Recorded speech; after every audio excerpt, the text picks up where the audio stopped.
Hello, good morning. Denworks, meron tayong unit dito, Rider 150, Gen 1. Kahapon pa ito nakuha guys, and actually nabaklas ko na yung mga side cover nito, tapos yung head.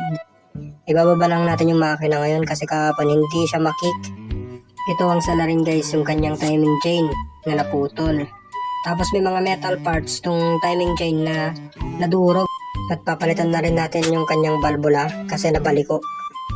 May dalawa dyan pero apat na yung papalitan natin dyan. Tapos itong kanyang clutch lining papalitan na rin natin para maganda ang hatak ni Rider 150. Sa ngayon bababa ko muna tong makina nito para makita natin kung ano pa yung mga possible na papalitan sa motor na to. At yun. So umpisan na natin guys.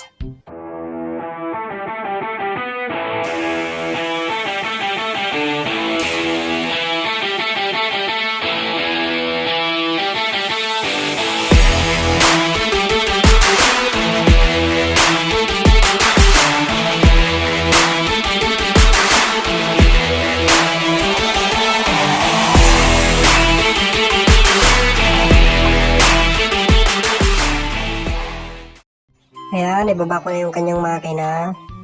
Papakita na lang natin siguro to next video kung ano pa yung mga kailangan natin ilagay pagdating ng kanyang mga parts. At magdadagdag pa siguro tayo ng accessories at magre-repaint pa tayo. So yan lang muna guys for today's video.